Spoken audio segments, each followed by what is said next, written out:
Welcome to Run with Purpose. This is episode number 129. And for those of you that are new to the show, my name is Flores, and I'm so very glad that you found this podcast. Would love if you would subscribe. And as always, you can reach out to me on all the socials everywhere at flores.run. Hope you have been having an amazing few weeks. Last week didn't have an episode. I've been traveling a little bit.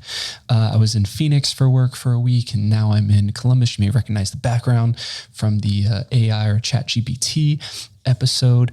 But yeah, it's been a crazy few weeks of traveling and stuff. So I said, you know what? Just take a break from the episode, not try to rush anything.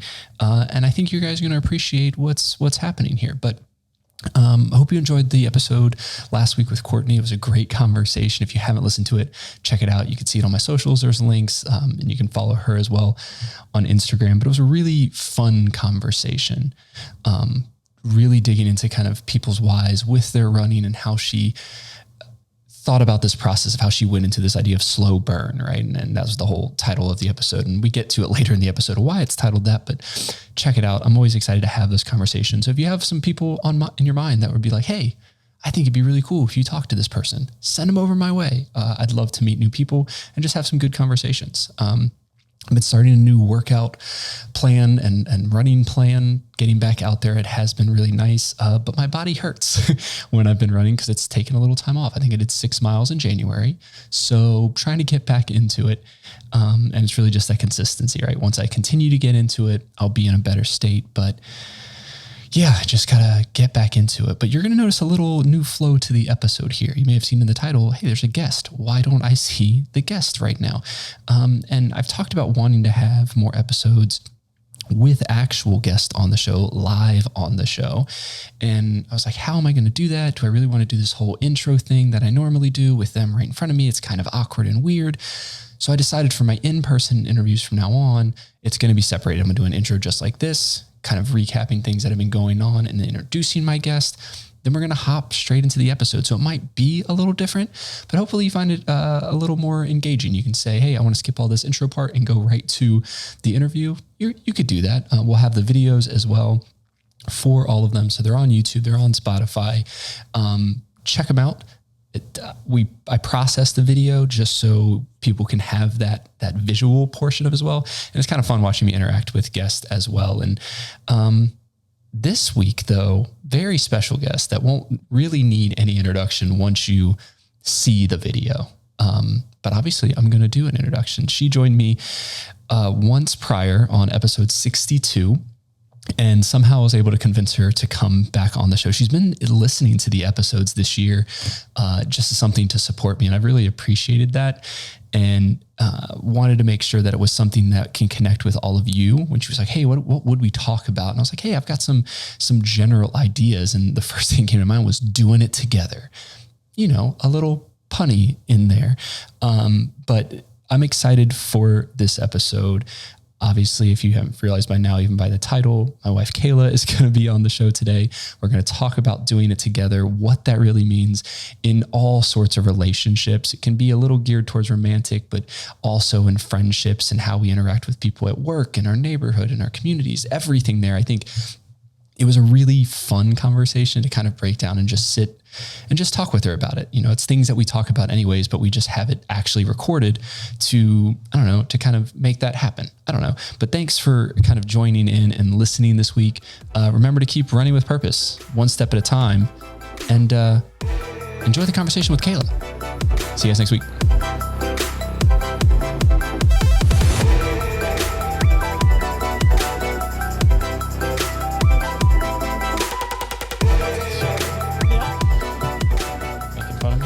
No. That doesn't sound like you at all. I'm not making fun of you. I'm just thinking how weird this seems. To have a conversation with me? Why does that seem weird? To be recorded and sit like this with microphones. That's all I'm saying. This is how we normally have conversations though, honey, don't we? No. Not with the microphones and recorded for all to hear. Microphones and cameras. That's how we do things though. No. You do things like that. I do some of those things like that, yes. Yeah. This over here. But yeah, I don't know how, I still in the weird thing of from we were talking about of how to actually start these episodes. since the intro will be before of like how they actually start it. So I don't know. We can just start. Well, how are we starting? I think we just started. Cheers, honey. Thank you for the hot chocolate. You're welcome. So the people that are listening to this, they would have heard it's probably super hot for me, right? No, it's not that hot. No, it's fantastic. The people that are tuning in would have heard me say this intro with the title of Doing It Together, which I thought was just funny in a provocative kind of way. Yeah. Yeah. I guess because that's obviously where my mind went. Yeah. We're not doing it on the podcast. That would be entertaining. Would it though? Would people want to tune in? I don't want anybody to see it. No, but like, would they want to hear it? Oh, that seems like not a good, that's a short episode. Anyways, the idea though is when we were talking about this before is like kind of thinking about the thoughts of how we do life together in a way, like in any sort of relationship. And the funny thing, and I was thinking about while we were showering or while I was showering was this idea, not doing it. I guess now we're going full circle. We'll be right back. Now. I was like showering. we did shower separately. Well, I was in the shower of this, how we went from this idea of two separate people and kind of coming together in a relationship. And I wrote down the question of this idea of how did we go from mine and yours to ours? Kind of what was that journey thought process like for you, for your view? Cause then I'm curious if it like matches up with my thoughts. Well, we went from yours and mine to what's yours is mine and what's mine is mine. that is very true. And now we are at ours. Yeah.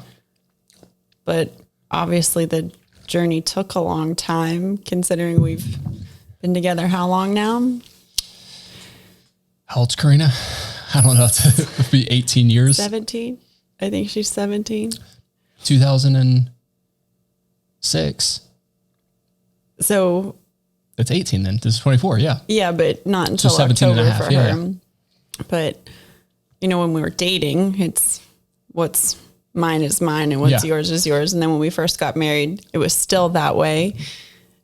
And then once you took over the finances, then it kind of became what's mine is yours.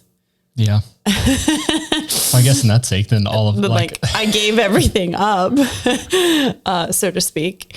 And then we kind of evolved into, well, it's ours and how are we spending our money and what do we want to spend our money on? And it's no longer, well, I have this amount of money to spend and you have this amount of money to spend.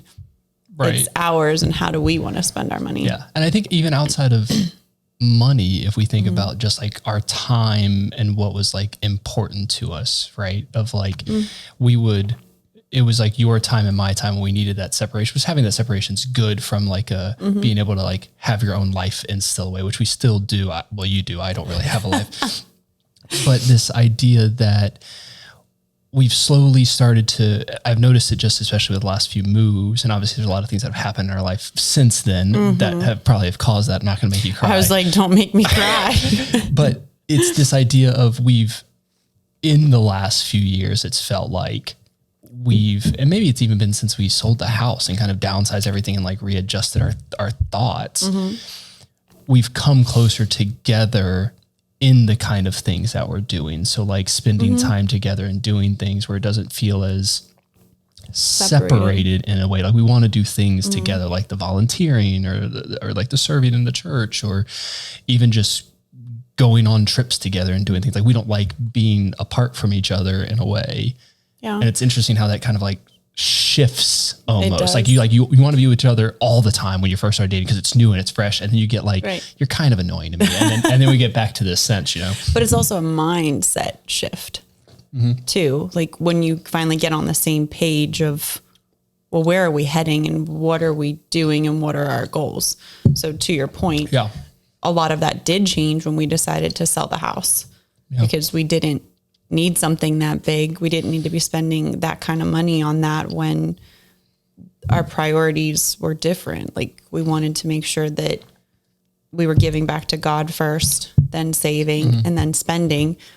Well, if you have this big house that we're never using, that takes away from that. If we downsize, and then we did spend more time together once we sold it, because we're also in more of a confined space. Right. When we were at the house, like you had your office music room, and if I was home, I was downstairs in the kitchen or the living room. Right. So it's like we were always separated. Or even with like the working out, right? Like you were always in the basement and I was out on the road. Like here now, it's like, for anyone that's watching the video, like this is this is the gym and the living room and the dining room and the living room and the kitchen. podcast studio and the kitchen, and they're all kind of right there. But I mean, we went from, a 4-bedroom house to a 2-bedroom apartment where one was our bedroom and the other one was like the office, the workout room, the spare bedroom. And then we had the open concept. So it's like you're together, and then moving to Minnesota.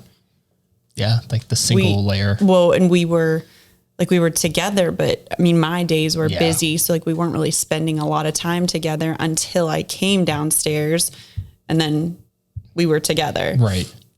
And then coming here, we're even closer. Right. We're even a smaller space. But again, to your point, like the journey, you spend so much time together when you're dating because it's new and it's exciting. And then the lull, so to speak, of, oh, well, now you're comfortable with this person and what's next, to then, well, no, like you get deeper in your faith, you get deeper into your marriage and your goals aligning. And we do want to spend more time together. Right. And I think you hit a point there of this idea of, as we continue to grow and evolve, how we want to keep repeating the title of like doing it together, like doing life together, not saying, hey, we're going on our own kind of separate roads there. And I think the thought that kind of kept coming through my mind was this idea of like understanding and wanting to serve someone else. Like it came to a point where I was like all about me, and I was like, not all about me, obviously it was about you too, but I was more geared towards what I wanted, like what my benefits were, like what I could get from situations. And I think you're sacrificial in a way, if we think about like the 50 states journey and stuff like that, how that started. It's like every single one of your vacations was taking pictures of me in a different state, right? And how we flip it to, all right, how can I serve you? And this idea of kind of seeking to understand rather than being understood, like really listening to what you have to say instead of kind of putting it through my filter, if that makes sense. Kind of, but I mean, I've just accepted your goals are my goals and I support those. Yeah. And of course, like with the 50 states, I mean, starting out, I was like, yeah, that's fine, whatever, go do it. It'll be an adventure, to then really enjoying it and seeing you accomplish those goals. But it became it's an us goal, right? Like we are doing this together, right? Yes, you're running it, but I'm still up at the same time. I'm still sometimes doing half a marathon while you're doing a marathon, so I can go see you at different points. And I get to sleep in the car and you still have to drive. Getting to see different parts of the country. Yeah. And so your goals became my goals. Yeah. But I think from even outside of the goals aspect, if we take the selfish aspect of it and say, how do I try to understand your needs and what you need in moments, right? Like I would say like early in our relationship, when your grandfather had passed away, it was like a struggle for us because I didn't know what you needed. And you were like, why is he being an ass and not supporting me in this way? You know what I mean? But it was another one of those things, like we were so focused on how we thought about things. And I feel like obviously we've been together for so long, this idea of those lines kind of just blended where we think very similar in a lot of the things that we do. So you say something and I know you meant something completely different. We can get there. If I start blabbering words where I'm like, hey honey, thanks for making chocolate milk. And you're like, that's not what I'm making. It's technically chocolate milk, but we'll details. But it's hot. Yeah. But the idea that we can kind of shift our thought process to better support someone. And I think that comes just with like longevity of relationships. Well, but it's also putting someone before yourself. Yeah. Like putting your needs before mine. Just in any relationship. It should be, if it's a good relationship and one that you're continuing to change and grow, you have to put the other person before yourself. Right. Or you should want to, I guess right, I should say. It's not something you have to do. It's something you should want to do. Right. Well, it's the idea of like out-serving one another, right? It's like you always want to try to out-serve the other person in a way, not to say, hey, I'm better than you or whatever the case might be, but it's like, that's where you're kind of going towards. And I think it brings up this idea we've talked about before, this like 50-50, right? Of like, here's your things, here's mine things, whether it's, you can talk about money from that aspect, right? Or it could be time. Hey, you're doing the dishes chores. And I'm doing this. And I think society and culture in a way says, no, this is how it works. Like you have your thing, I have my thing. We both do our things. As you get into probably since, I guess when women were getting more into the workforce, like we're out in the wars, right? I think that's kind of what the purpose of, like, they started working in factories, and then it started becoming this, like, it wasn't dad going to work, it was mom and dad kind of doing this. And with that, it became this separation of like, you can thank Destiny's Child for independent woman and all these things. Have I shown you that video? There's a comedian that has a bit about that says, no, how Destiny's Child was messing with people's minds. Cause first, like, it was, can you pay my bills? Can you pay my telephone bills? And then like the next song they came out with was Independent Woman, of like, I can do it myself. Like, and they're like, you're going to go out into the club and do whatever. And it's like, yeah, cause I'm paying your bills. That's why you can go into the club, cause I'm paying the bills. Digress. The idea of the 50-50. So it's like the man working and the woman working. It's became this, like, this is mine and this is yours. And we each contribute to the thing.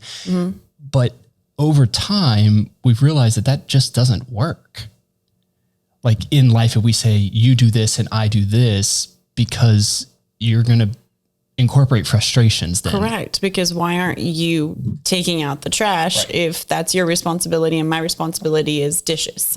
And I'm always doing the dishes, but I'm also having to take out the trash. Right. Where's the 50-50, so to speak? Right. And it shouldn't be like that. It's the trash needs taken out. I'm going to take the trash out. Like, it's just evolving. But I feel like when we started out, and we're both working, and it's like, okay, well, no, here's your duties. Yeah. You split the tasks right to get them done. Well, now it's, oh, well, I have time to do that. I'll do that. Right. You have time to do that. You'll do that. Right. It's not a common goal. Like we have to, we want to get things done. And if you have the time, you do it. If I have the time, I do it. Right. There are things that have to get done. Correct. It doesn't matter who's doing them, but if we have this attitude of, hey, I want to outserve the other person, I want to make sure I'm supporting you.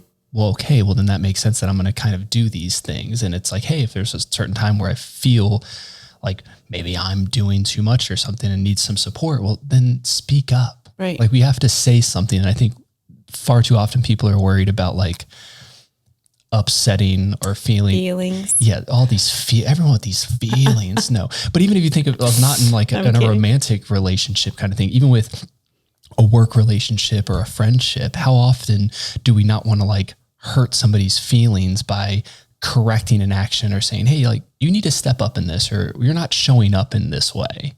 I don't know that I am empathetic enough to, to be that, because I feel like I'm a very honest and open person. And I would say most of my relationships, for those of them that have been long enough, know that when they first became my friends, I'm a very direct and sometimes harsh person. But then as they get to know me, they realize I'm doing it out of love. And then I also, as I'm growing, be more patient and have more empathy with people, whether that's in our marriage or friendships or wherever it may be.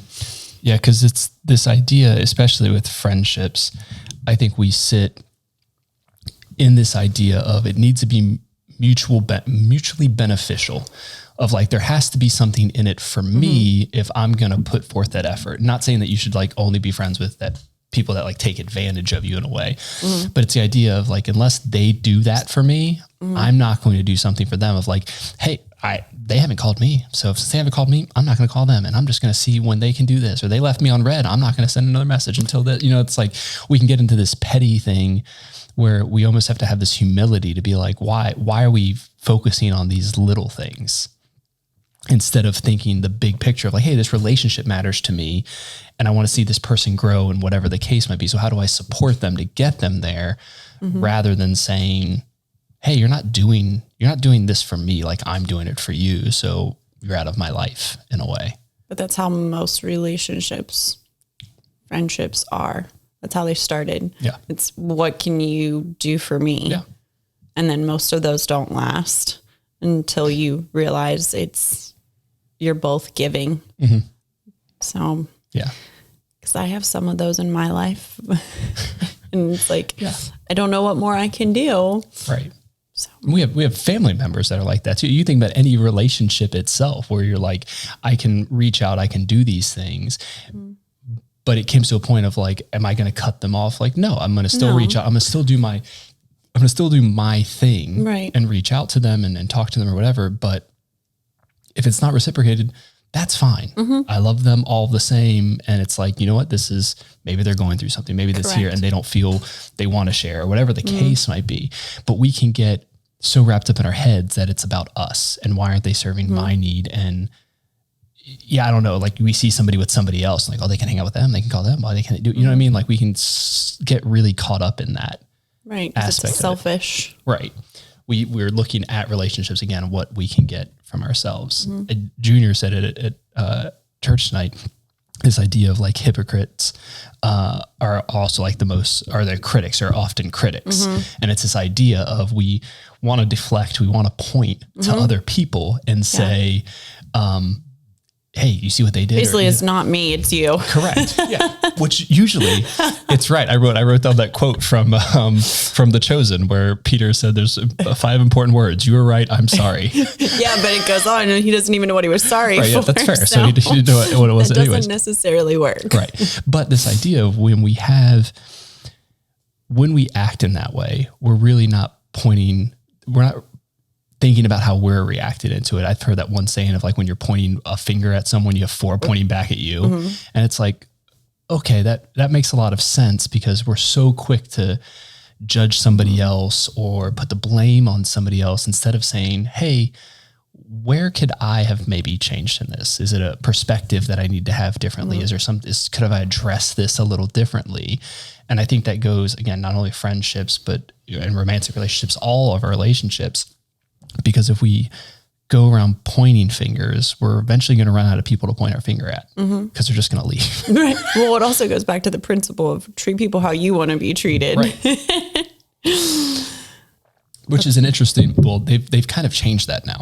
What? Because they have like the golden rule is what treat people like you want to be treated. Yeah. All these business things now talk about the platinum rule. What is that? It's so dumb. It's treat people the way they want to be treated, which is a whole other feelings kind of thing with it. And that's a whole other. Yeah. Can't go into that. I can't. I just don't. We're called to be loving. Just love the other person. Just love people. And then we wouldn't have these issues and that'll be fine. Right. Yeah. I think this idea of relationships, I don't know why my tablet locked.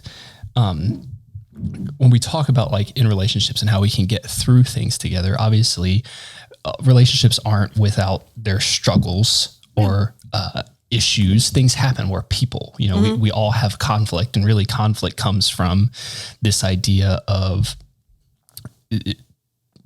what did my book say? I read it in my leadership book today.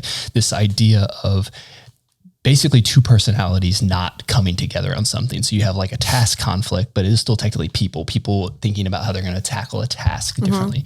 But when we have that conflict, again, it's so easy to blame the other person and not look at ourselves. But can you think of anything that like is helpful when we have conflicts of how we do it, other than me just saying sorry? And most of the time I know what I'm sorry for because I did something stupid, but I feel like most of our conflict is just misunderstanding. But then and you're much smarter than I am. So like the other day we were having that conversation of how we were putting something together and you're more technical than I am. Yeah. and I couldn't get you to understand what was in my head. Right. And I was feeling dumb by like how you were like, no, like, I don't know how else to say this. And I'm like, I don't know. But it's like, I think it's just things like that. It's like, we're just misunderstanding because again, we have two different personalities and you're smart and analytical. And I'm just like in my head, I just don't know how to like explain it. Right. But in my head, it makes sense. Right. But I can't get it out. Yeah. But if you think about it, it's funny. So I would say I forgot about that situation, which is good. But I don't, like, we don't hold on to it. Then it came full circle of, you know, it's not about who's right and who's wrong. It's about saying I'm sorry and figuring out how to navigate around that before it becomes something escalated. Right.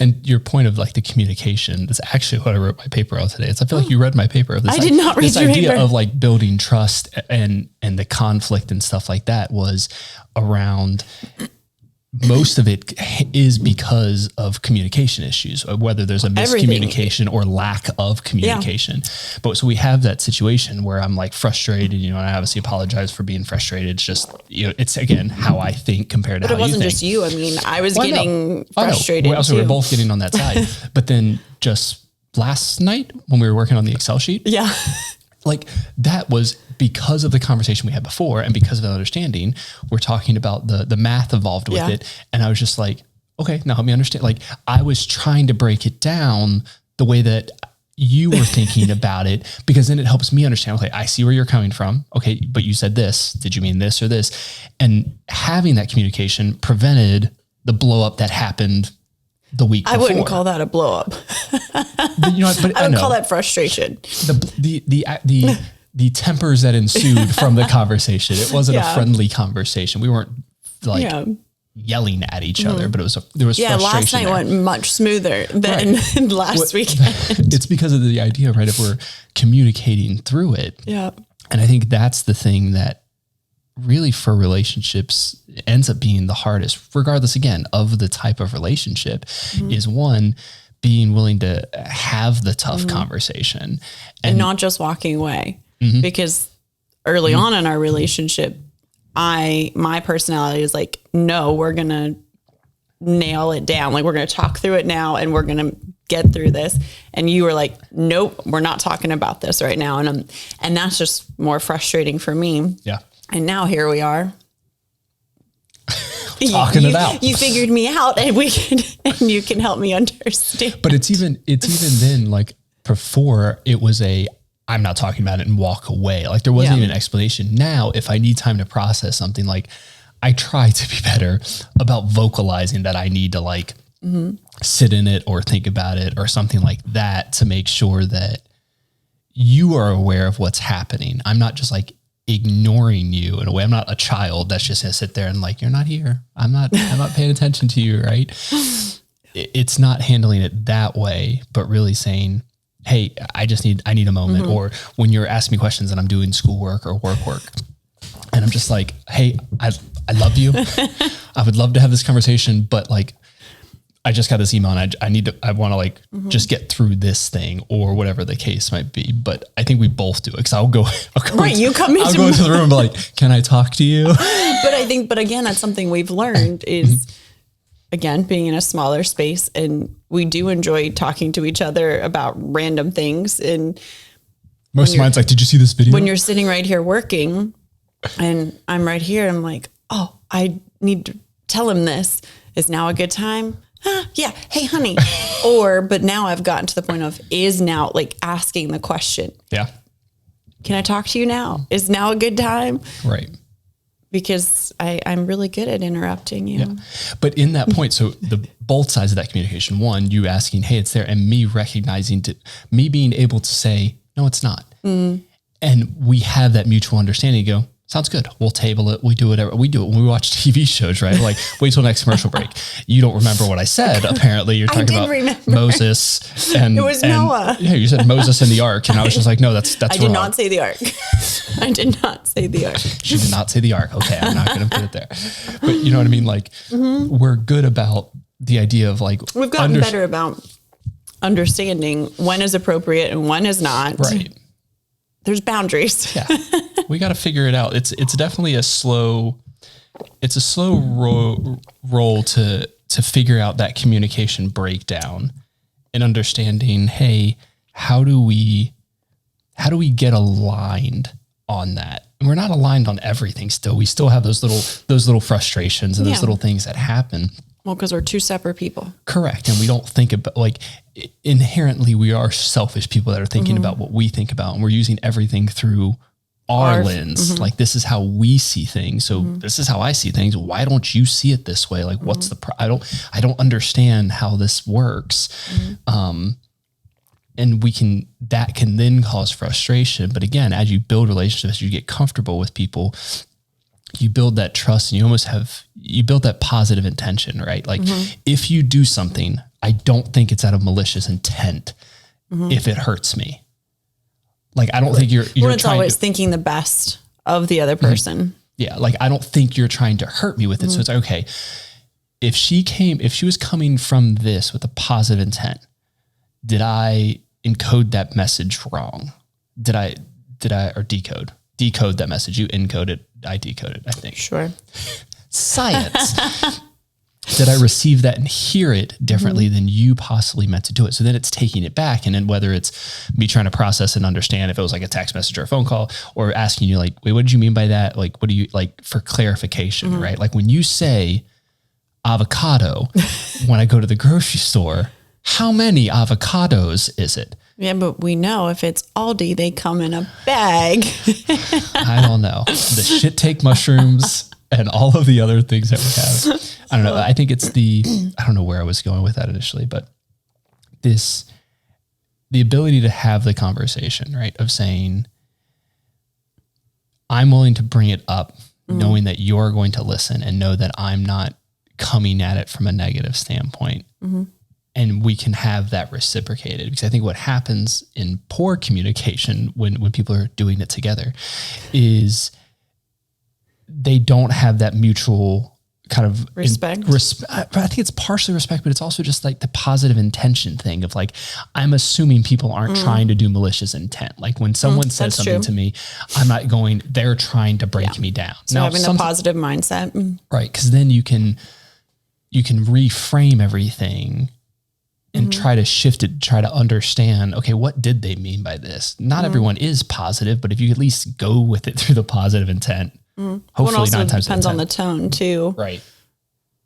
So that's why I don't like sending things through text if it could be misconstrued. And most of the time that's not in our, like, but if you're trying to have a conversation with a friend via text and like, oh, that point isn't going to land well if they read it this way. Right.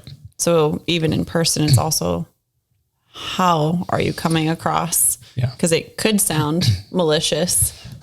Right. Or it could sound sincere and trying to figure something out. Right. I just had that conversation at work, because I do the same thing at work where let's hop on a call. I'm trying to talk, I'm trying to text this up, and I'm like, let's hop on a call. And one of the new manager that's joining our team, I sent her like a screenshot of something, and she saw my name in my own Teams channel. And she's like, you send yourself messages? I go, every once in a while, I will send myself the message that I want to send to somebody else, just to give myself time. Like, I want to send it. I want to type it out, and I want to send it. So you send it to yourself. I just send it to myself. And then I can go, that's okay, cool. Maybe that was fine. Maybe it was fine to send. Okay, I can copy it, paste it, and send it. Or it was, no, you're being a jerk. That's going too far.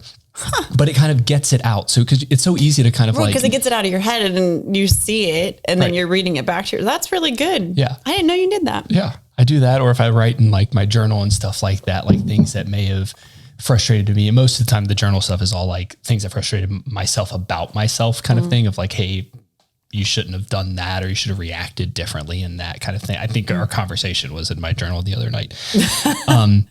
Maybe I should read that and see what came about.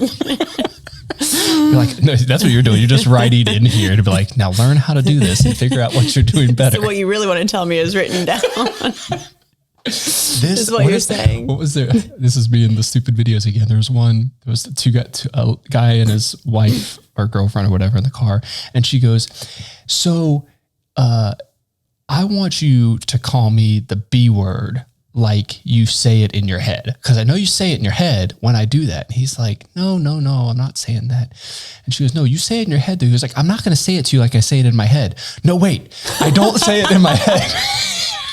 Like you got trapped. Yeah. You got trapped. But I think it's so easy to like have that frustration. And I've even apologized to you or even prayed about, like, I was like, I need to apologize to her of like, you'll frustrate me. And I'm just like, either whisper it under my breath that it annoyed me or something like that. And it's like, why? Like, it's not that Why big don't of a you just deal. tell me that Correct. I annoyed you so I don't do it again? Right. That's the better communication way of doing it instead of just going, well, I'm just going to let it kind of slide. And I think in relationships, we start that in the beginning, right? We said this again, super close in the beginning. And then, we drift away. But what happens is in the beginning, you kind of overlook some of those like weird quirks and those weird little things, right? Because you're just dating and it's fun. Right. Like I leave dishes in the sink, or I don't like my pans sit there, or there's hair in the sink or something like that. You're just like, it's fine. But because you don't say it, those specific things, you said all of them. So for most people, they don't say them. You say all of the things, which I love about, and it makes my life so much easier.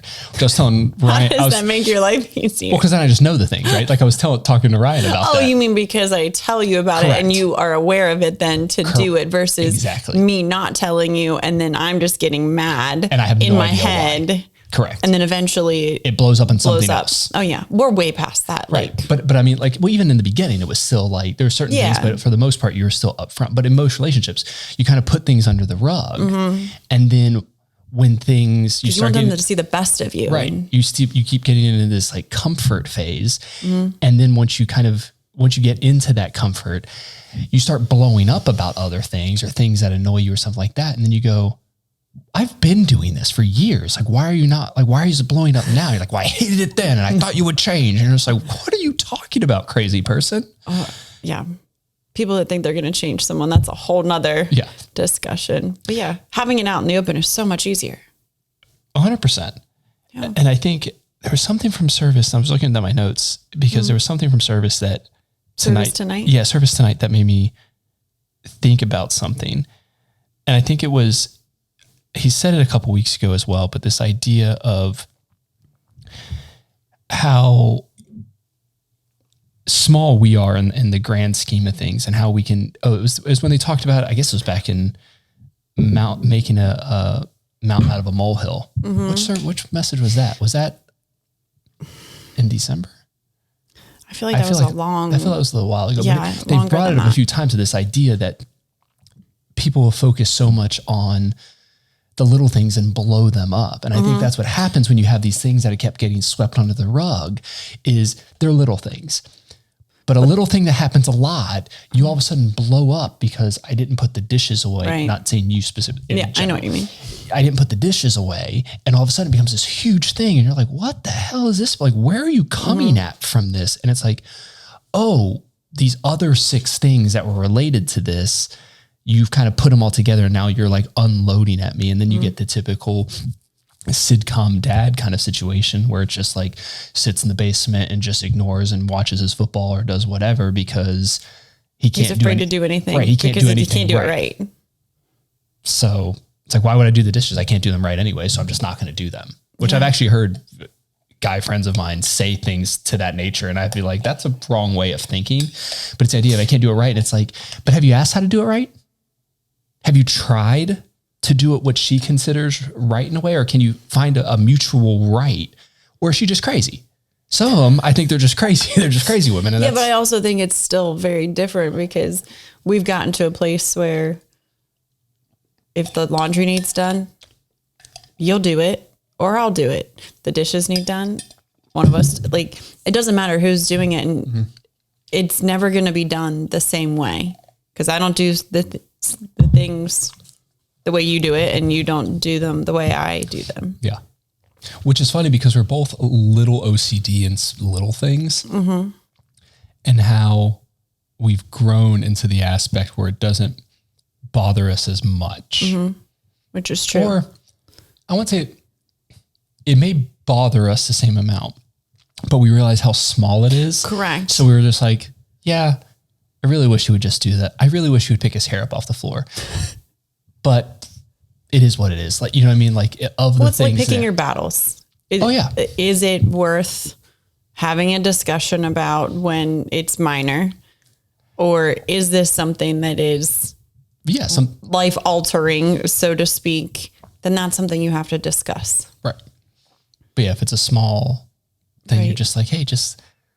But I think that came over time though too, because I feel like early on, like everything was a big deal, even though it's not, or at least for me, I'm like, that's a big deal when it's so minor. Looking back on it, right? Well, I think it goes back. We go back to like the house stuff, right? So like we lived in the apartment, it's fine. We get the house, like there becomes more things we have to do, whether it's yard work or taking care of other things, and I'm not handy or helpful. So it's how we get into these ruts almost of like, why can't you do this? Why are you sitting on the couch playing video games? And we had these other things to do. You had this. And now it's like, I think we both respect and understand that aspect of like, if I want to sit down and play Zelda, but there's dishes that are piled up, I know that I should just do the dishes first. Then I can sit here and play video games all I want. And you're not going to care. You'll sit next to me while I'm playing the video games. But the idea of if you come out of the bathroom and see dishes piled up and I'm just sitting down doing nothing, you're gonna be like, what the hell are you doing? But I'm like, you said, go take a shower, you handle the dishes. Right. And then I come out and I'm like, but again, it's not something we fight about it, but it's like, well, what happened? And you're like, I totally forgot. Right. But I think what happens early in relationships, what we've said a few times is that conversation doesn't happen. Yes. So he doesn't see anything wrong with it. Oh, she's going to wash the dishes. I was going to wash them later, but sure. And then that conversation never happens. And then they go. Animosity's building quietly. Right. It's just it's just stirring up until the one time she comes out and she throws a frying pan at his head because he wasn't listening. He's like, what are you talking about? I thought you enjoyed doing that. She's like, no, I want you to do this, but you don't want to, and you have this balance with communication. I think, we don't have children, but I think it probably gets even harder when you have kids and stuff like that of how are we disciplining them in a way, or how are we running them around, or how that works. And it can feel like you're doing things all yourself maybe, or they're not putting in the extra effort, or like, I don't know. That's a whole different dynamic. Yeah, there's a lot of parts there. But it comes down to responsibility. You all have responsibility, whether it's a child or what it is. That responsibility has to be taken care of. And you have to agree on how that responsibility is getting handled. It's open communication. Yeah. I guess it all comes down to communication. That's how you do it together. With communication. Well, I also maybe I'm doing it wrong. Is that the problem? Is that, oh, sorry, what? Go ahead, sorry. Well, but I also think our relationship is I feel like very different than most. People that have God in their relationships function differently than those that don't. Obviously, when we started, we're believers, but you grow in your faith, and then that shows in your marriage, where other people don't have that, so they don't really understand how to effectively communicate in a loving way. Yeah. I think that's a good point, because you kind of figure out again, and I think our faith in kind of learning and growing in that has helped see this of, it's not about me. And I think obviously communication is important, but the first part is really saying hey, it's not about me in general. Right. This life is not about me. Right. So how do I help my wife? How do I help my neighbor? How do I help my friends? That's where we make the most impact. And we think about it, it's I always say that I don't like people. People mostly annoy me. But you love talking to people. But I love talking to people. But then it's in our building where the average age is, they're all asleep right now. What time is it? It's 8 o'clock. They're fast asleep. Actually, they're not true. They are up much later than we are. We're usually, it's 8 o'clock on a Saturday night. We're eating hot chocolate to go ready to go to bed after this episode ends. But we're like trying to do events here so we can meet people and try to meet people through the church, and I'm trying to meet people at their work. I'm trying to like build those relationships. And it's when we realize, hey, it's not about me and what I can get from people or from relationships. It's how can I give in a way? What can I give to other people? Right. It's it's rewarding. It feels good. Like to serve you feels good. To serve the community feels good. Like when you're doing things that make other people happy or make their life easier or whatever, it feels good. Yeah. It fills my cup. Right. And it makes a larger impact, because if you're chasing your own satisfactions and to build your own kingdom in a way, all you're doing is you're building yourself up, and it's never going to be enough. You'll just keep storing, you'll keep hoarding, you'll keep doing whatever. And then you're like, wait a second, I have all of this stuff, but I have it back to the idea of like, you keep pointing the finger, you're going to have no one to point it at. If you keep hoarding and keep using people for those kinds of things, you're just going to be alone and you're going to be by yourself. And it's, how do you give back in a way of your time, money, resource, anything that you have to support others and think about others first. Right. It's this idea, and like with Christians in the church, there's always that idea, they like the prosperity gospel, right? Of like, if you give, it'll be given back to you. And it's like, yeah, but that doesn't mean it's going to be given the same way you gave it. Correct. And I think that's the thing that people don't realize, especially in relationships. Like me giving and pouring into a relationship, what I get from that might actually be the lessons I learn in giving to them. Yeah. And that's a different mindset that people won't normally have, because I gave time, I expect time. I gave money, I expect money. Correct. And if we can't see it or feel it's tangible, we kind of have this disconnect from it. As you were talking, I was thinking about, which I've told you before, like this whole training aspect, like I want to train up the team that they don't need me anymore. Like that's like my ultimate goal. Like I love what I do and who I do it for in the team, but I want them to feel confident in their role and be like, I don't need her anymore. Like she's instilled like all the wisdom and the tools, and I'm good. Yeah. That's building someone up. That's helping them, because it's not about me. It's a lot of time and energy and effort right now, because it's so much easier to just do something on your own, but that's not building the relationship. Right. In any realm, but I'm just thinking of it in my training aspect, but you have to put in the time and the effort, which is sometimes exhausting versus just doing it yourself. Yeah. People are exhausting.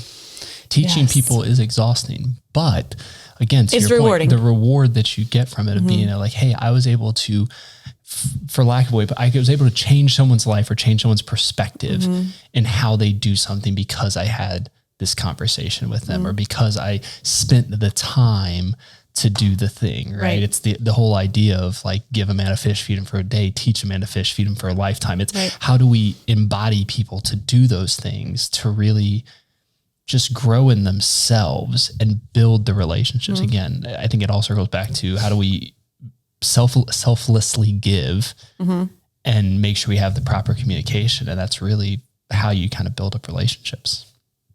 I agree with you. Okay. I think we're good now. I thought we were good before we started this conversation. Oh, crap. No, I've been taking all these notes to figure out how, like, now that I know what your communication is, now I know what I need to do here. But thanks for taking some time to sit down with me today, honey, and allowing me to record a conversation with you about relationships. For some reason, people think we have a great relationship, and I don't know what it is, but we'll keep at it. We'll keep growing, and we'll be the role models we try to be, I guess. I don't know. One thing, I didn't tell you about this before, but one thing I'm going to try to do on these interviews now, like the newly video interviews or whatever, is kind of go back to what Zoe did and what the bridge does as well, is this idea of like a big so what or a so what aspect. So like if you think about whether it's regarding this episode or something that's on your mind, if you had like one thing to say to people, like one phrase, one sentence, one question for people to think about, what would you like to share? Little heads up on that would have been nice. I could have thought through that a little bit more. I think I'm going to do it this way, just to have people wisdom. Just to have this of like what's on the top of your head, like because I think what happens is, and this is why I didn't prep you with it. I know as you're thinking about it now as I'm talking, but is this idea of like what's actually actively on your mind, not what Hallmark script did you come up with. It's like, no, what's on your mind? Again, whether it's from the conversation or whatever, it's like, hey, this is a piece of advice I'm giving people. Well, I think it just goes back to everything we've already talked about. You have to put others before yourself. And I didn't do that early on in our relationship, but I'm at a place where it's not about me. Love it. Thanks, baby. You're welcome. Now we can go to bed. Anything for you. It's 8:20 on a Saturday night. It's time for bed. I'm going to finish my hot chocolate. I'm almost done with mine. Thanks so much.